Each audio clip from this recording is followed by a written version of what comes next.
from the crypt.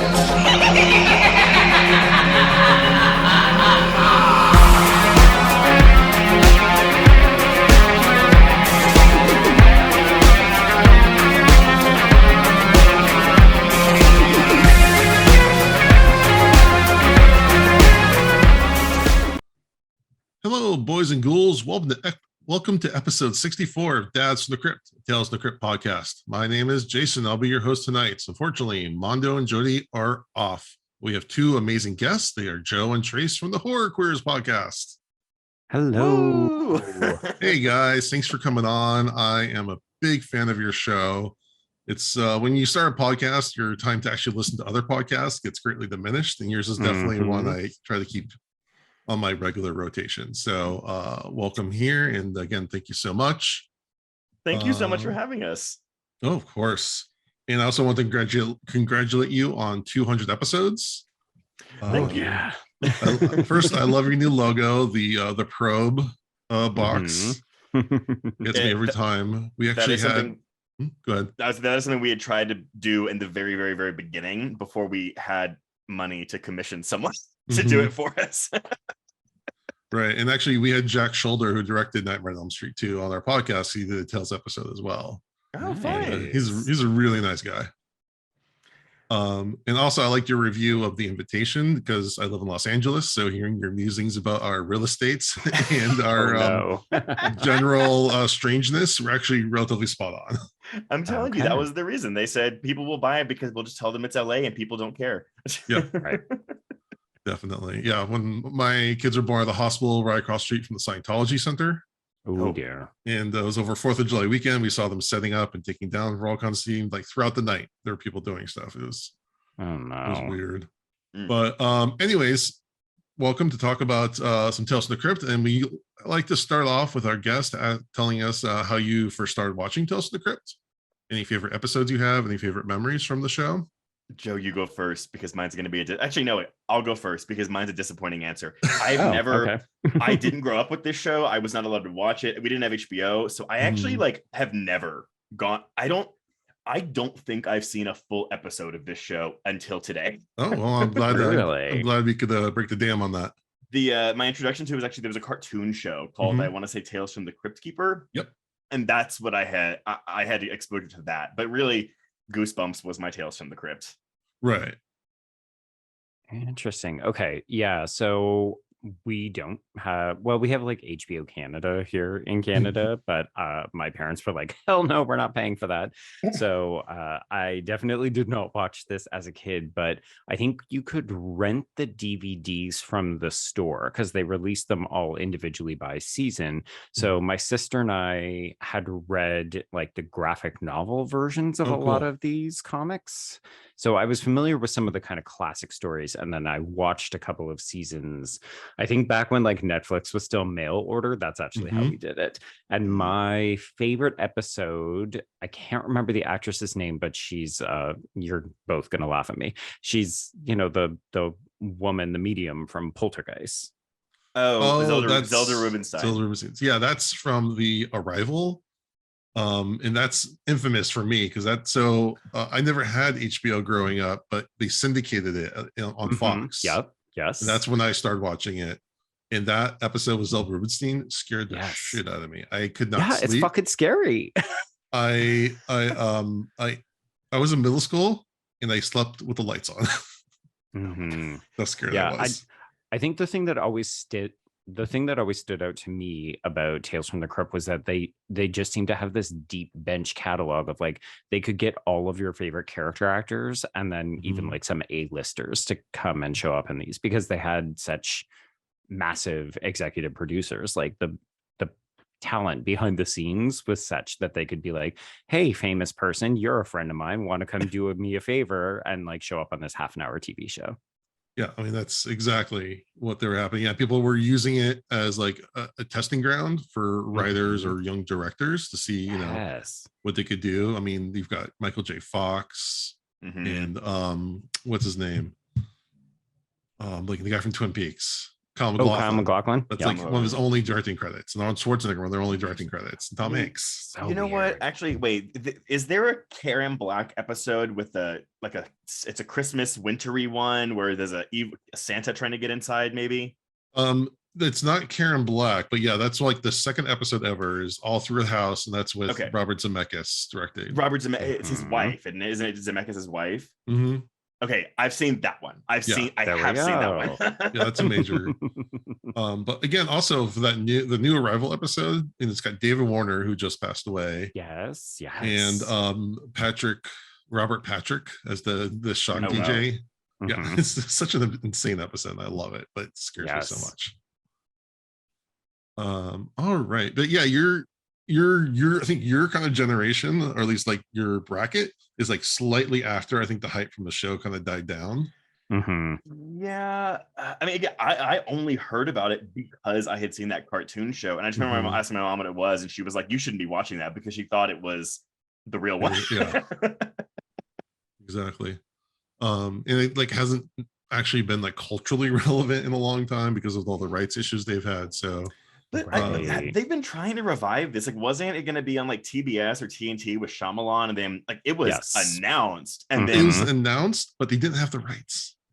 That's right. It was one of those like I almost wonder if they were trying to do it to try to get the rights back. Like if there was enough excitement and people were like, "Oh, Shyamalan is good again." Ugh, that's a whole other conversation. Yeah, he's always been good. He never went away. Fuck everyone who's thought otherwise. But yeah, I almost felt like they were trying to drum up interest, and then instead we all just went, "Oh, hey, Jordan Peele's doing The Twilight Zone."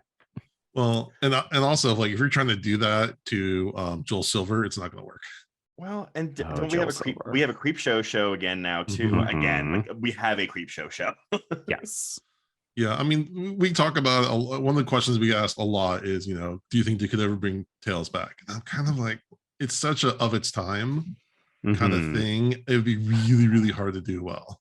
It's just it's so disappointing because like for me the biggest selling feature is, aside from like the great acting on the show, just how willing they are to do things like film noir and like unhappy endings and just like all the classic Tales from the Crypt EC Comics endings where you're just like, oh, that's not happy. Like they're all dark, and I fucking love that because we get a lot of cute and saccharine happy endings now. Well, it's also though because I mean this is an anthology, an episodic anthology where every single episode's different, and I think we still have anthologies today, but they're seasonal, so we have different stories each season.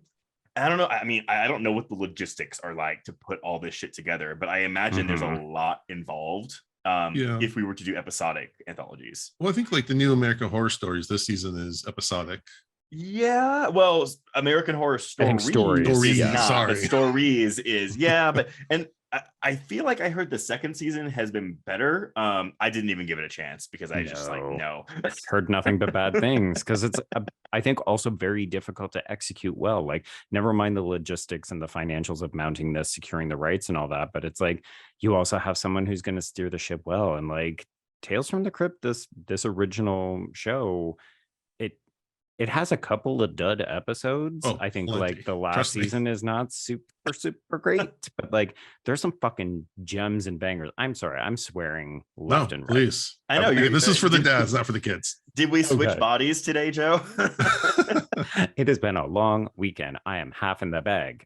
All right. Well, let's we can talk more about that later, but let's talk about tonight's episode. Tonight we're talking about Creep Course, which came out on November 10th, 1993. I will give us a plot synopsis. So we start with the Crypt Keeper bragging that he is at the top of his class at Harvard University and getting a higher education. Grown jokes right from the top. I love it. So good. He's got the little beanie and the sports jacket. Yeah. Okay, so our episode begins with college football star Reggie, played by Anthony Michael Hall, struggling in Professor Finley's class of Egyptology, and he's played by Jeffrey Jones. We'll get to that. And in order to pass his final, he hits on the nerdy girl Stella, Nina, and I'm sure I'm not going to say this right, Siemaszko? Okay. Sure. He eventually convinces her to go to Finley's house to see his Egyptian artifact collection so that he can break in and copy the exam. When they get to the house, Dr. Finley takes Stella down to the basement to go to the Egyptian tomb he somehow has in his basement. It's ginormous. I love it. It's like he's got a whole second basement and passed down from the past 3 generations of his fathers and grandfathers. Okay. Yeah, we'll get to that too, but I have questions. Anyways, he reveals that he wants to sacrifice Stella to a ancient Egyptian, I misplaced the name, but a pharaoh that lost his lover. And every year he rises on his birthday to demand that he find it, and then needs to be given a sacrifice. Reggie comes down to, we think, try to save Stella, but plot twist, they're working together. Classic. Finley promises Reggie a better grade if he helps him find a woman to sacrifice. And of course, they try to double cross each other. Reggie demands a higher grade and some money. Dr. Finley poisons him with acidic bombing potion. Meanwhile, Stella has convinced the mummy that she actually is his old lover using what she learned in Finley's class. She turns the mummy on Finley, and he is killed by having his brain removed through his nose, which is pretty awesome. And we end with Stella presenting the mummified corpses of Reggie and Finley back at the school.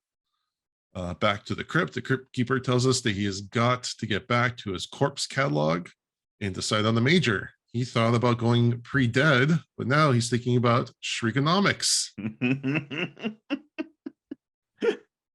So good. All right. So, Joe, why don't you start us off? What did you think of this episode? So I actually quite like this. I didn't realize that I had seen this before until I got about partway through, because I had vivid memories of the brain removal device and seeing it go up someone's nose. Didn't remember it was Jeffrey Jones. Didn't remember it was Anthony Michael Hall. So that was kind of fun to be like, oh, famous celebrities were in this episode. But yeah, I vividly remember, oh, right, Egypt, we're going to do mummies, we're going to do brain removal through the nose shit. All right, Trace, what did you think? Yeah, I quite like this. It was more family friendly than I was expecting it to be, given that it is Tales from the Crypt. I mean, family friendly meaning like we weren't dropping fucks. It wasn't really gory. The brain removal stuff is, for what describing it makes it sound worse than it is. But I promise I will stop mentioning Goosebumps all the time. But like, it actually felt like both stylistically and conceptually like an episode of Goosebumps, and there is a mummy episode of that show as well. I actually really liked how Anthony Michael Hall was playing against type, like, which I'm assuming was very intentional on everyone's parts. But I quite enjoyed this. It was a fun little diversion for a Sunday afternoon.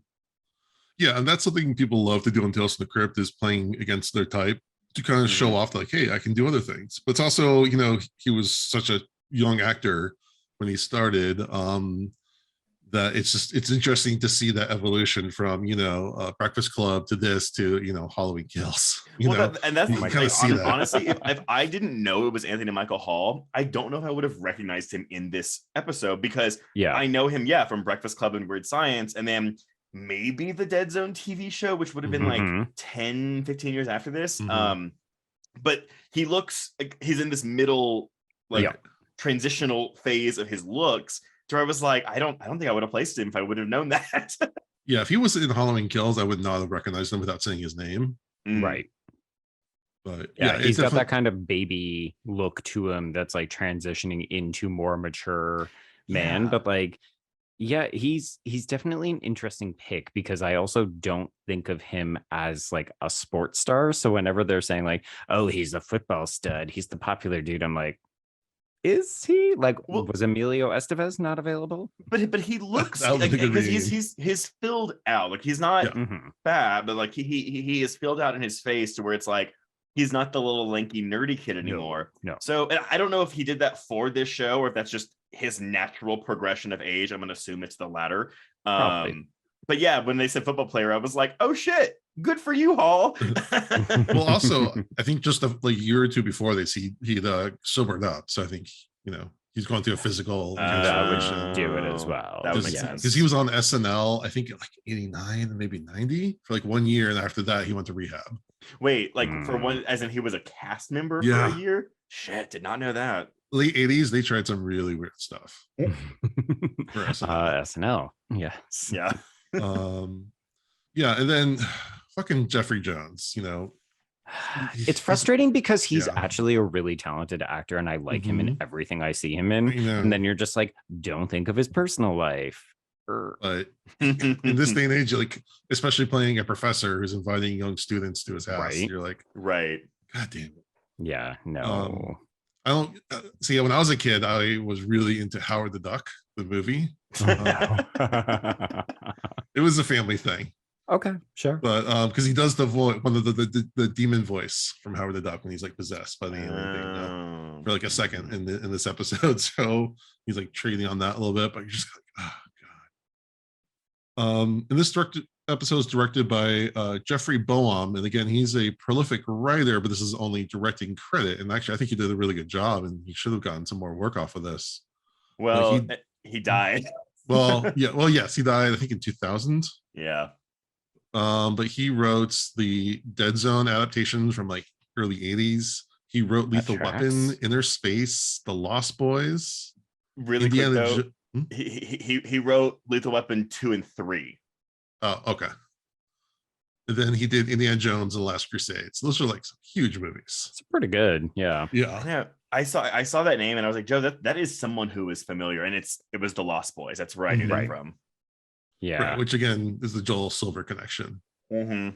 Well, the other interesting name on the technical crew that stood out to me is that this, like the cinematographer on this episode is Rick Boda, the guy who would go on to do like all of the bad Hellraiser movies shot in Romania.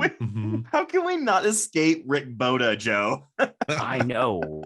It's just so funny how some of these people, it's like they really did climb their way through the ranks by putting in like the man hours on various television properties and that kind of thing. Like, I think, as you were saying, Jason, this TV show was, oh boy, I was about to say it was a grooming pad. No, training. It's the launch pad for people who were on the rise in Hollywood, right? It was like, here's a chance to come on, cut your teeth on an episode, and maybe it'll get you more work. Right. So there's like you said, there's a progression. So like in the 80s, there was Tales from the Dark Side, and then it was Freddy's Nightmares and Tales from the Crypt.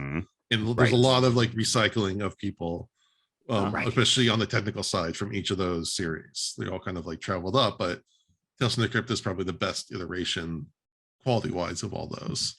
But yeah, Rick Boda has done a lot of episodes for Tales from the Crypt, and the cinematography in this episode is really, really good. I think it's good. Yeah. Like there's like shots like in the mirror, you can see someone, and there's like, it's kind of falling like the part with the tray. It's kind of like moving and the camera moves with the tray. I always like that. Yes. Yeah. I think that's where something with an anthology series where it's like, we're bringing like, do what you want. Like there's no studio to say like, you can't do this. And with a show like this, I can't imagine there, as long as they're like, make it creepy, like make it like fun and come in under budget. I'm sure that was the other big thing. Well, the other big thing though was like they wanted to look cinematic. They wanted to because it's HBO, it's not TV. It's HBO. Yeah. So they wanted everything to look like sweeping and cinematic. And again, I thought production wise, this is a really good looking episode. It's like you can tell it's in a real some sort of school setting. It's not just like some rooms that they put some chairs in.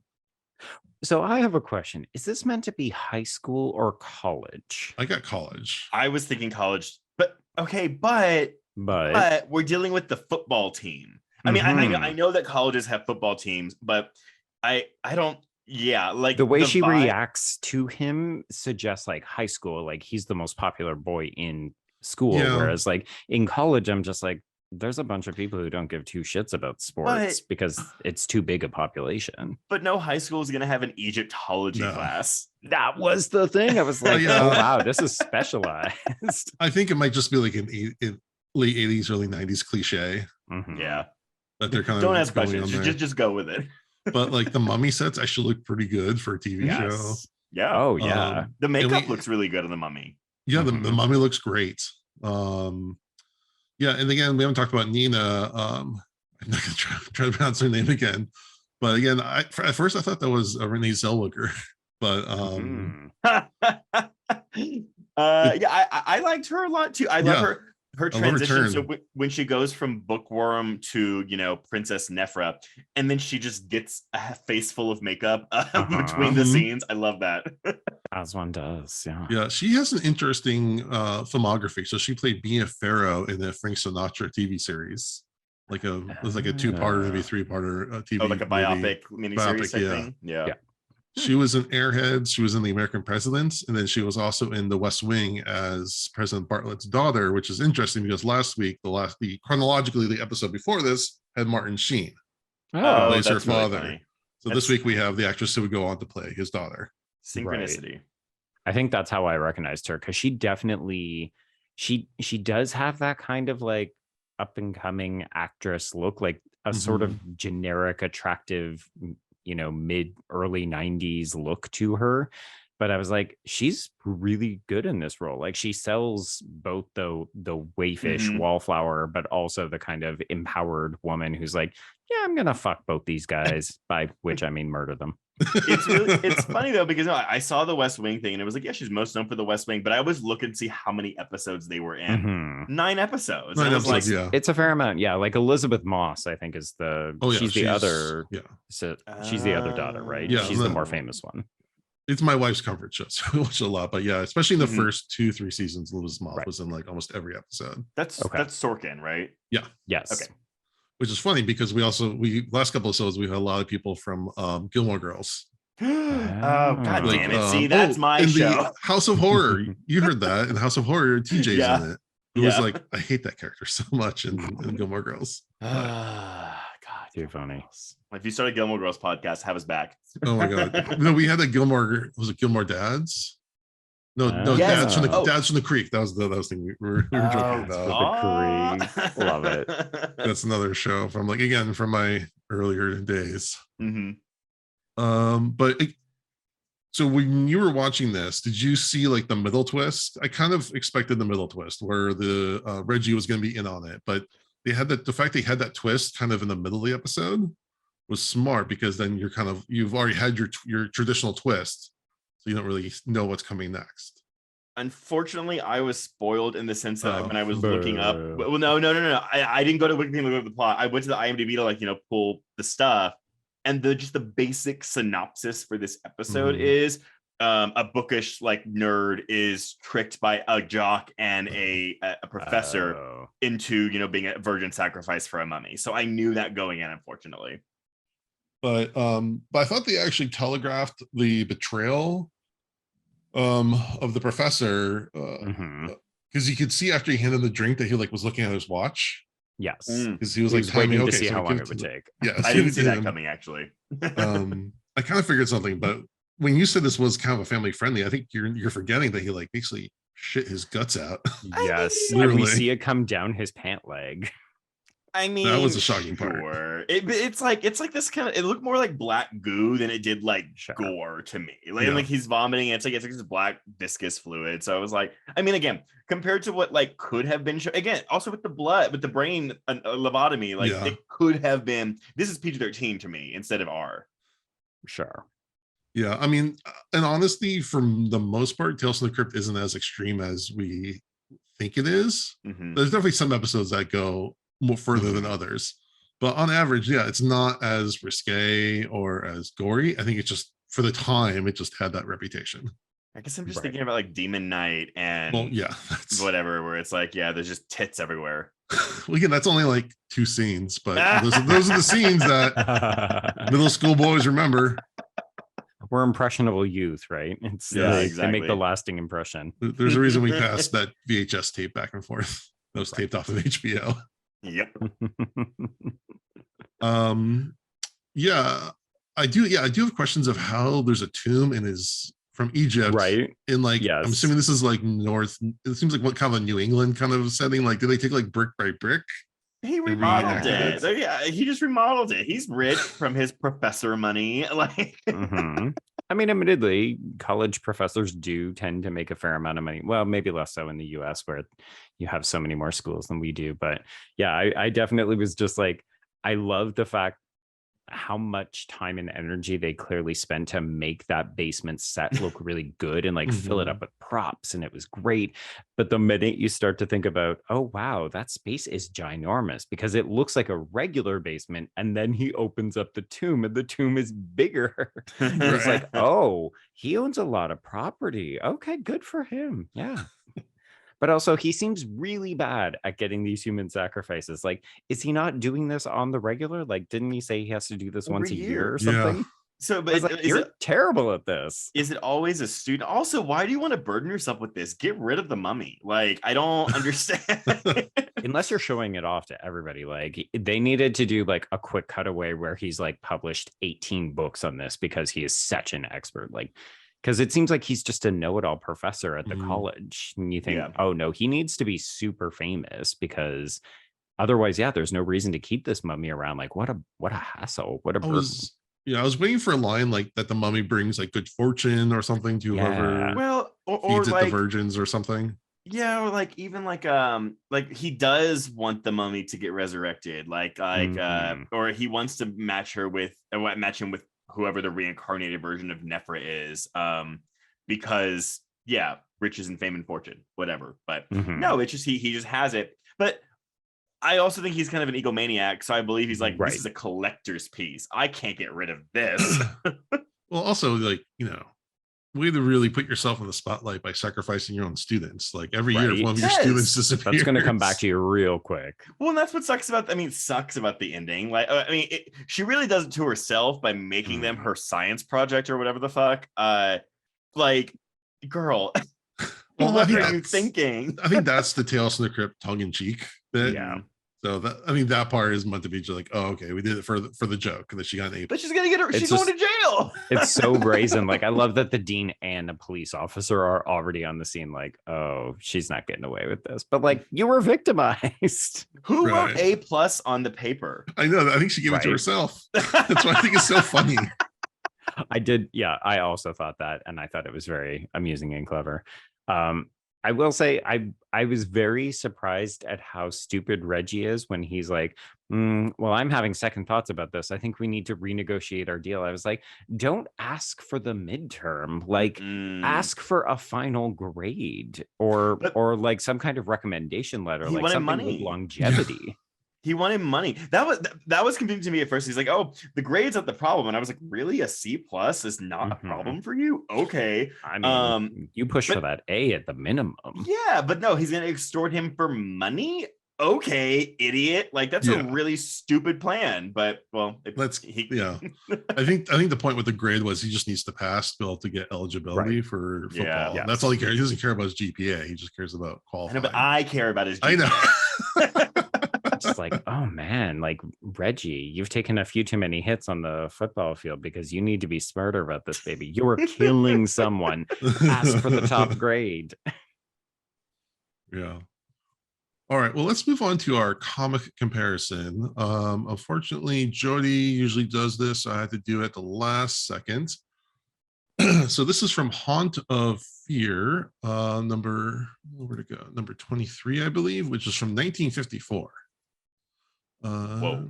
Yeah, so we're talking okay, so this is about a woman named Stella who's taking ancient civilization, and basically in the comic the setup is kind of the same, where she's going to her professor's house, but there's no Reggie character, so she's going there on her own to try to seduce him to get a better grade. So she's doing this, so they kind of combine the two.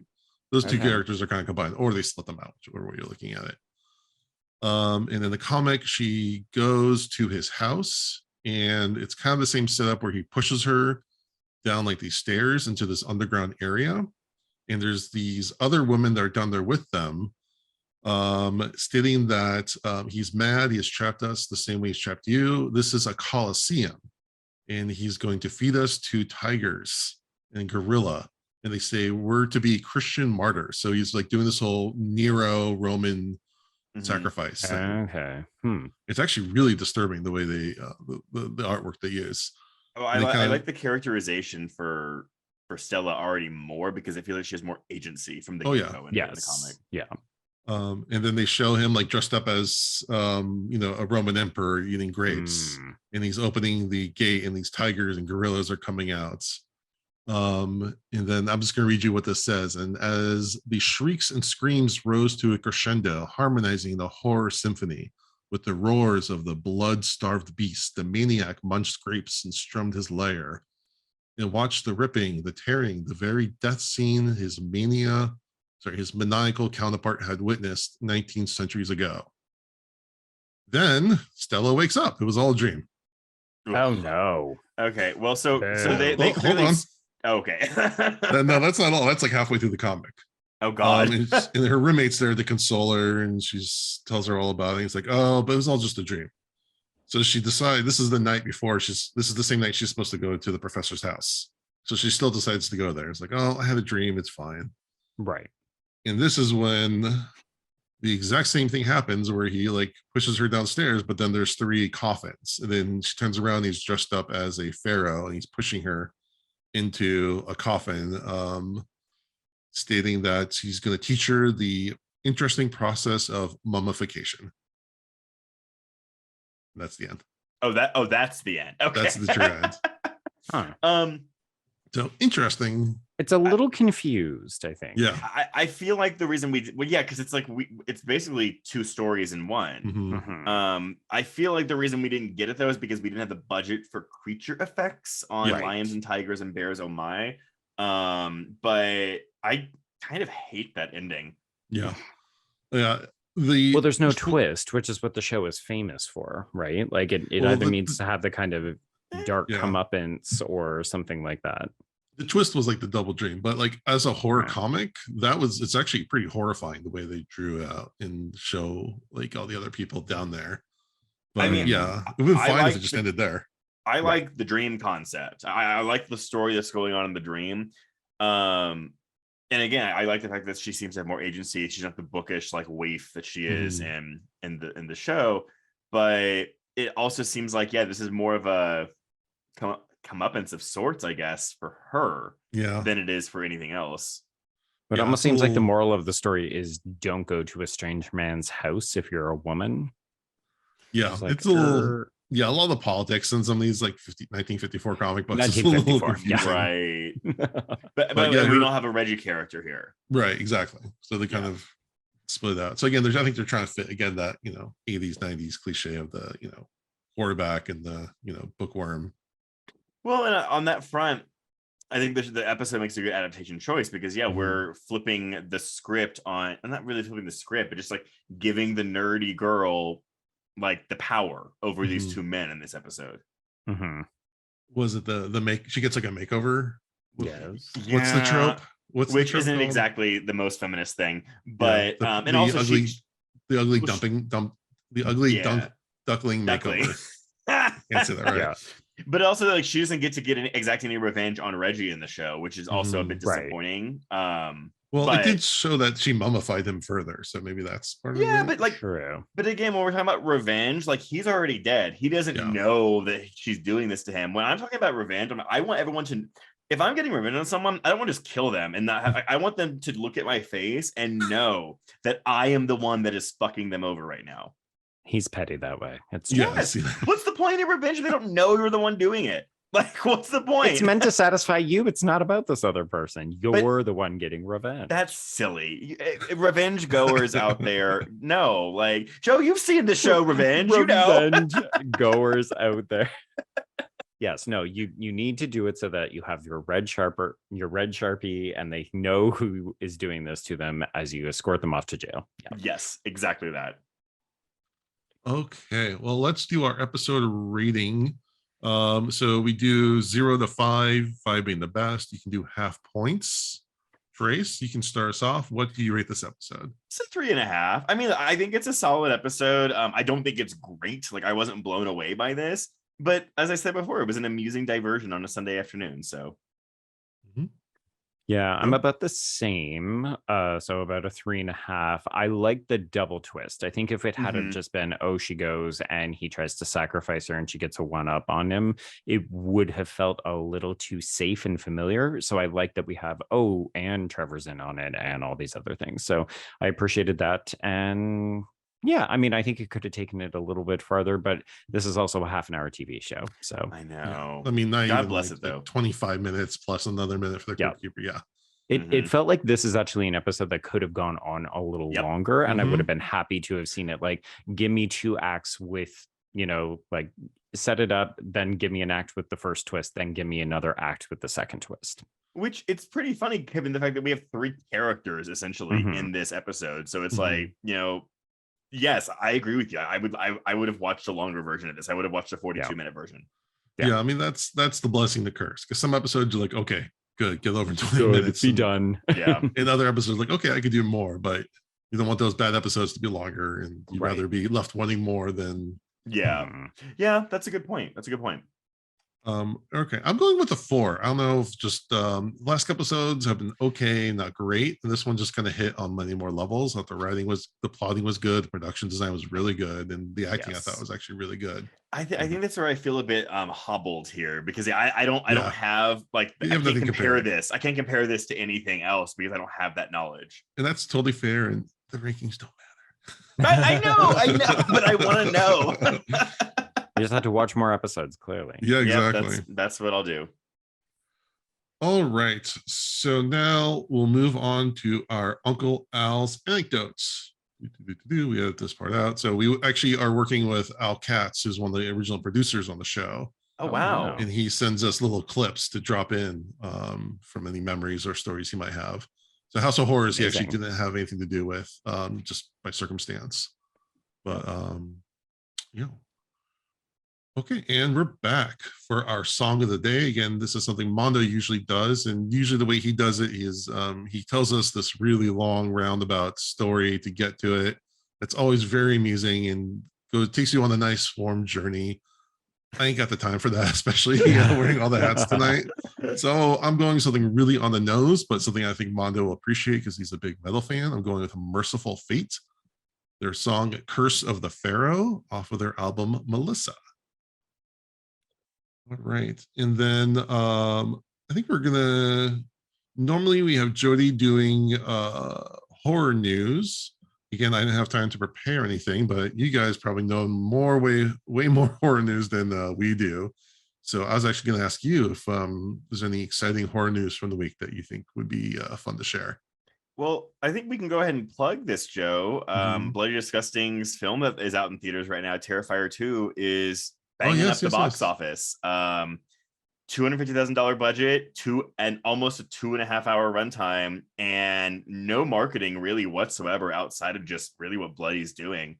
And it is already made about 15 times its budget back. Oh, more than that. It's made like $5 million. So oh man, and it keeps increasing. It was only supposed to be a 1 weekend thing in the first week of October, and people just kept coming to see it. And it's kind of it's got legs. Really, really awesome. Yeah, I totally forgot you guys are associated with that, but I really want to see. I haven't had a chance to sit down. Watching a 2.5-hour movie is a lot for this time of year, especially with kids. But it's like right up atop my list. Have you seen the first one? I saw the first one though. Yeah, I liked it a lot. 75 minutes. Yeah, exactly. But if have you guys seen it? Does it earn that length? I love it. I think it's fantastic. However, watching it, there are plenty of scenes where you're like, if a studio had this would have been cut. Like, this would have been cut. The movie doesn't need certain scenes, but I'm not mad they're there because I enjoyed watching them. And apparently it is very graphic and gory. Excellent. Yes. If you want practical effects and gore, it is there. But Joe, I don't know. I'm trying, like, has any big news come out? I feel like we don't get a lot of big news in October. Like, it's always like in the months leading to October.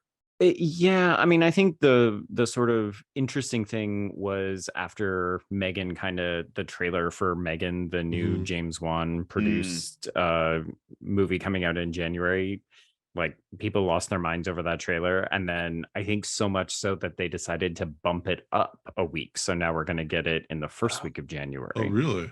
Mm-hmm. And you know what? Because January is typically like everyone's like, oh, like that's the dump month. It's really not anymore. It's not anymore. Well, yeah. I mean, Scream was this past January, and and I think Megan. It's a really interesting thing because it's already been memed and gifted to oblivion. Yeah. And I feel like that's gonna help its box office. We'll see if people are sick of it by then. But yeah, I think that's double-edged sword if you peak too early. Mm-hmm. Yeah. But yeah, didn't X come out in January or February of last year? No, that was March. Was it March? Okay.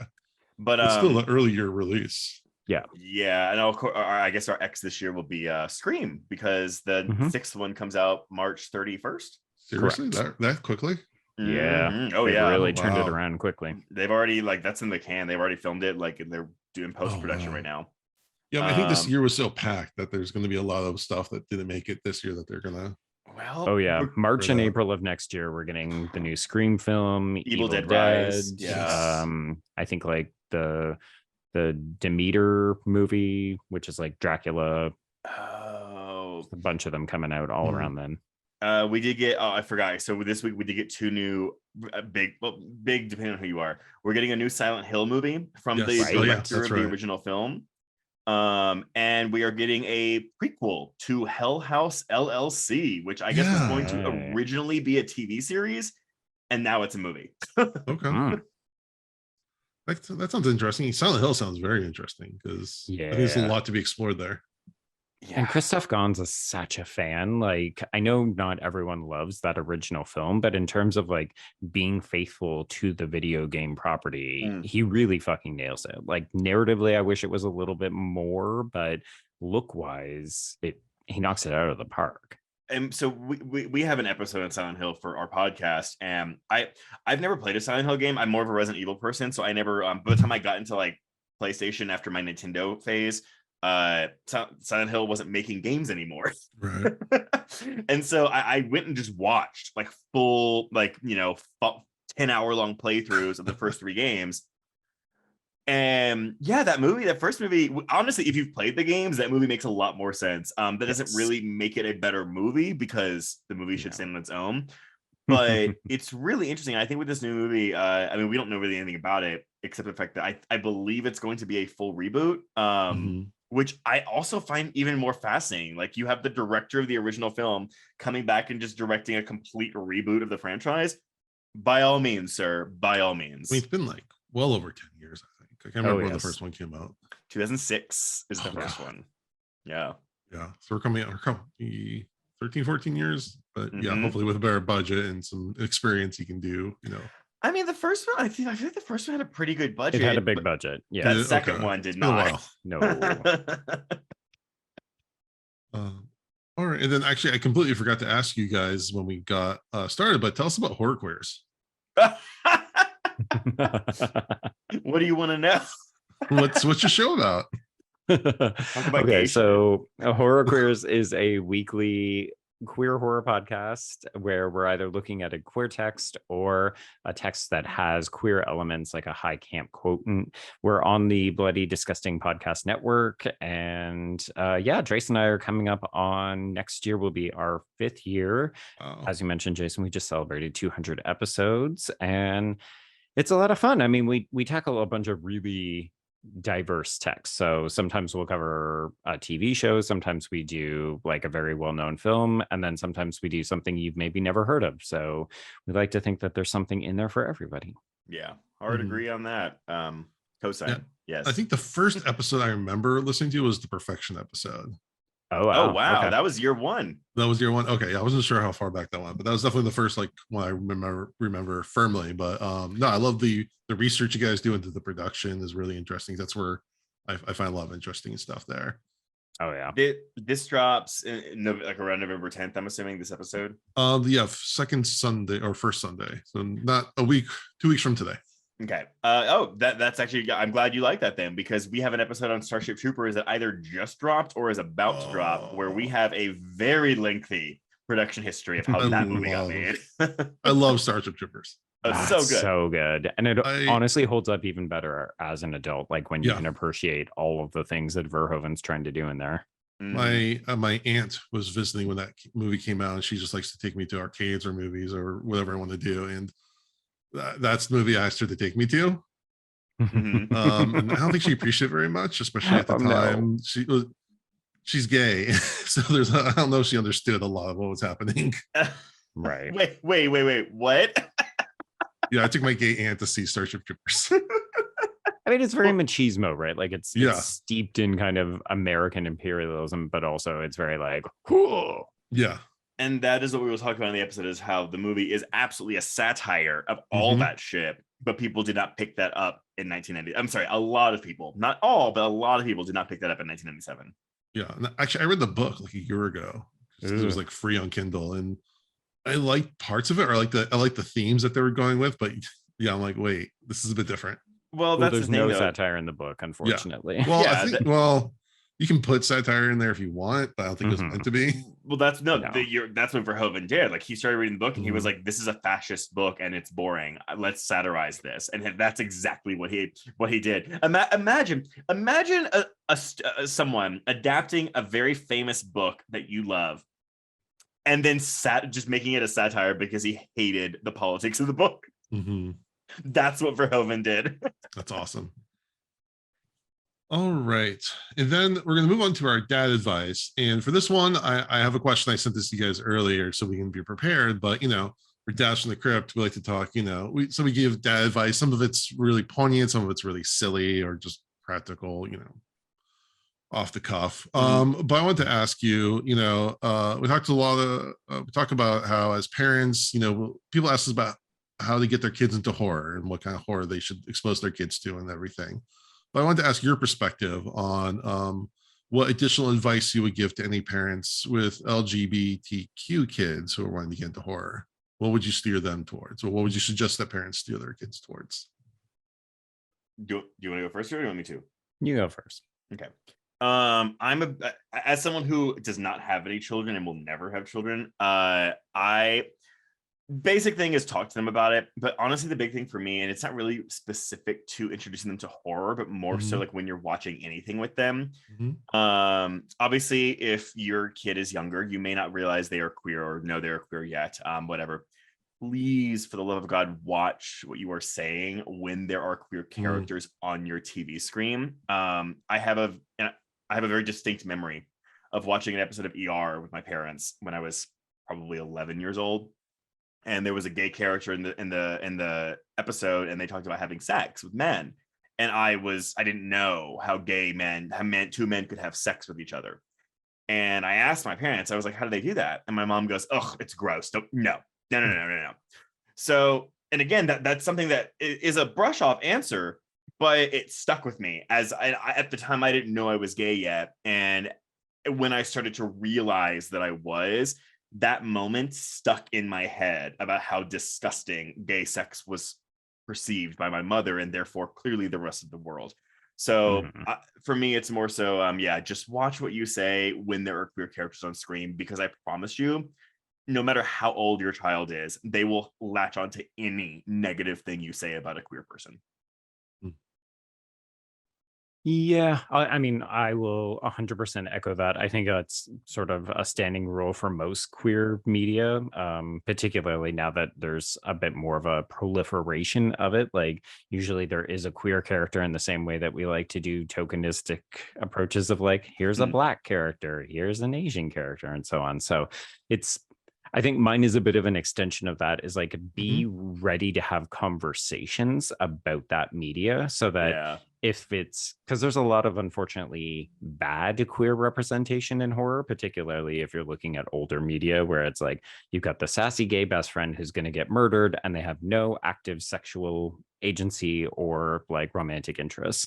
And that can be fine, but I think it's important to be able to, like anything, be able to talk with your kids about like, okay, so what did you think of that depiction? Like, does that look like a real person? Does that remind you of anyone? How does that make you feel? Especially if you don't know if your kids are queer. So yeah, kind of that extension of like, pay attention to what you're saying, but also be open to having a conversation about it. Yeah, I agree. And also, like, you don't necessarily, even though it is sexuality, sexual orientation, like, you don't, if you're not, I don't want to say if you're not comfortable talking to a kid about sex, but like, just because you're talking about queer people, you don't have to bring in sex into the occasion, right? Conversation. And I feel like that's what a lot of people think. Is that they think like, oh, if you're talking about gay people, it's like, oh, you have to talk about dicks and assholes or something. No, it can just be this person cares about the other person, and that is the basic, simple answer. And don't get in your head about it. Like, just like it's a natural thing. And unfortunately, a lot of people still think it's unnatural. So we're fighting that still. Yeah. And if folks want a really good sort of gateway entrance one that's actually appropriate for a lot of different ages, Don Mancini's been doing the work for more than 30 years, but that first season of Chucky, the relationship between the two preteen boys is like really heartfelt. It's sweet, but it also, like we build up to a moment where they kiss. So you can have the conversation about what sex and intimacy looks like, but it's also like, it's not what homophobes are afraid of, where they're like, oh my God, you're shoving the queer media down our throats. Like, this is immaterial to the plot. Like, these are the main characters, but they're also just teenage boys who are going through a really shitty thing because a killer doll has targeted them. Yeah. Chucky's so good. It's so good. Chucky's so good. Yeah. Are there any movies that you latched onto, or that you would, that you wish you'd seen earlier, or other good representations that you'd recommend, like queer horror, like young queer horror fans? I was gonna say, is it about kids? I've got one. Not kids, but like a teenager or a middle schooler. Joe, go ahead. What's yours? I was just thinking about this because I know that Kay from Salem Horror Fest just did a talk on it, but Paranorman is like a really good example. There's like a very casual queer character, but it's not the one that you would think of, and they don't make a big deal out of it. So it's just like, this person is just another person, but they also have a really important role to play in the narrative of the film. Yeah, I think I was thinking about that earlier too, like when we first were having this discussion. I think it toes that line though too, right? Where it's like, okay, yeah, when we're talking about representation in media, it almost feels like everything that it has to be like the representation, right? The good representation. And I can see people watching Paranorman and being like, oh wow, it's like the Disney-fied version of it, where this character says he has a boyfriend, but that's it. Like, that is all it is. I think that's a really good example of that. But I don't think it's bad. Like, it just is. Granted, would I have liked to see that character's boyfriend? Yeah, sure, I would have. But it's also a PG kids movie, and I'm aware of the maybe unfair limitations that we have on that. We can't just put a bunch of shit in movies like that, I guess. Yeah, but I think the biggest problem is like, we as queer viewers, we often want like everything to be absolutely fucking perfect, and the reality is that it doesn't work that way. It doesn't work for any marginalized group. So because I remember people were really excited that there was going to be a queer couple at the center of the Fear Street trilogy when it came out, and then it comes out and everybody just wanted to talk about how unlikable the main girl was. And you're like, well, maybe check some of your gentle misogyny, because there's like some weirdness about how we treat teen girls, but also it's like, okay, so they're not having a perfect relationship. That's also a regular thing that queer people experience. God, didn't we? Well, there was something this year where it was like, teen girls. Like, people don't like teen girls if they make decisions that boys would make that are bad decisions. Right. Like, but actually, Fear Street is I think that's a really good gateway horror. I mean, they are very much R-rated. They are gory as fuck, and they are not PG-13. But that I think is something that should be watched. That's a really, really good gateway horror for teens, especially queer teens. Yeah, I haven't had a chance to listen to your Hellraiser review, but again, I thought that was a really good representation of a gay couple that like didn't really mean anything like to the plot, like as far as like the fact that it could have been any kind of couple, but it was just, and they showed them laying in bed reading to each other. I thought that was really nice. Well, and that's the thing though. I mean, it's like, I love those kinds of representation, but I also like seeing people fuck. But no, look, 12-year-old me, trying to grasp the concept of anal sex in my mind, This is a weird like tangent, but have you ever seen The Girl Next Door with Alicia Cuthbert and Emile Hirsch? Emile Hirsch, yeah. The whole thing is like, you know, they're trying to make a porno, but it's an educational porno on safe sex and like, hey, this is how you should do things. I would kill to have representations of queer sex like in media that wasn't just porn, because also gay porn has a lot of issues anyway that would fuck up any teenager. Yes, like all porn. Yeah, I mean, it's like Joe and I talked about. It's like, oh, I hate it when there's a gay sex scene and they just fucking stick it in. No. There is lube and prep. Well, most of the time, lube and prep needed. Like, I wish I would have known that. I was a kid who I literally thought you could get AIDS just by having anal sex. Like, I didn't know that someone had to have. I thought literally AIDS was produced through the act of anal sex between two men. And that is something that I wish, like, you know, sex education, but I wish movies be more like honest and upfront about depictions of gay sexuality. Yeah. I mean, I will say, just if this gives you any comfort or hope, that like, I think kids' books now much better, are so much better and have so many just matter of fact representations that again aren't like, might not be the main plot of the book, but like a kid just happens to have two moms or two dads. It's much more normalizing now than, you know, I'm sure ever before. So hopefully, you know, it's got to start somewhere, and that kind of, you know, ripples effect down.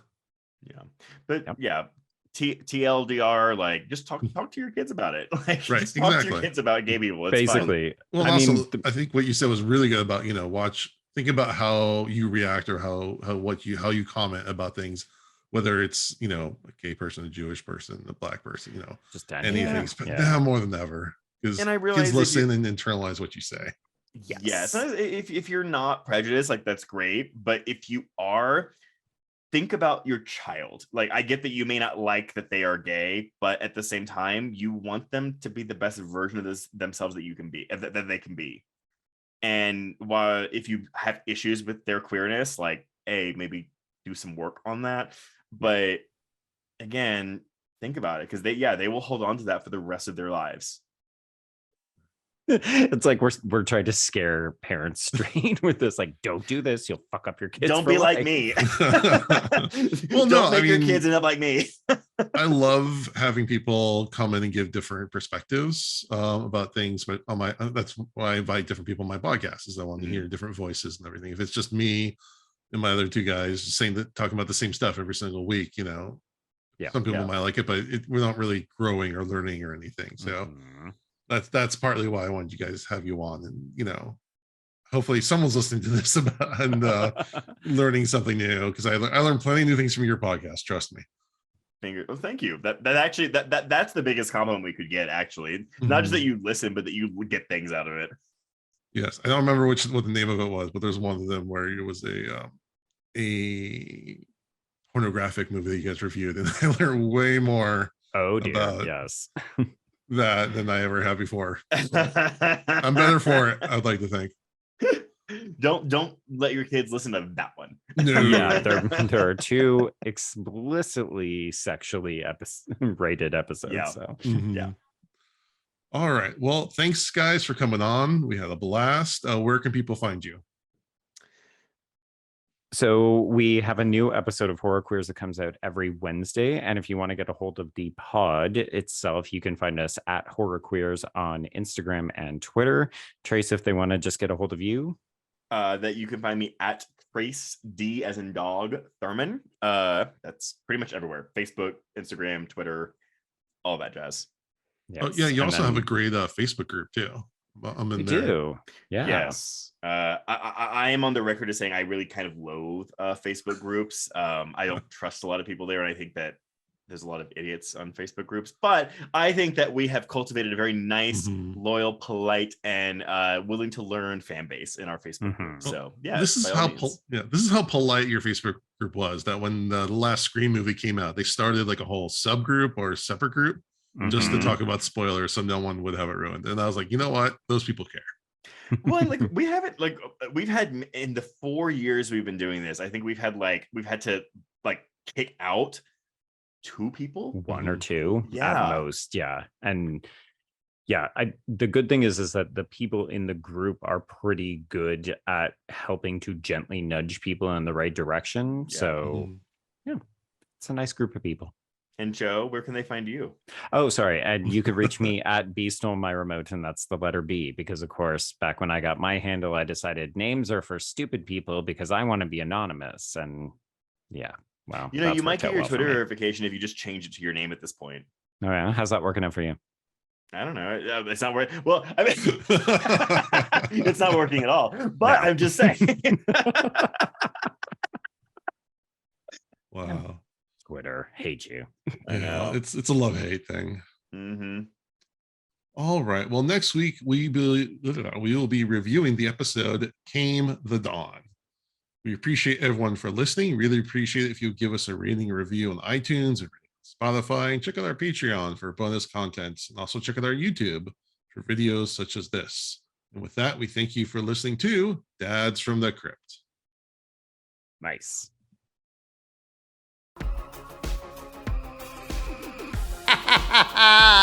Follow Dads from the Crypt on Facebook, Twitter, and Instagram, or I will follow you to the grave. No, seriously, you really should watch. But be careful what you ask for.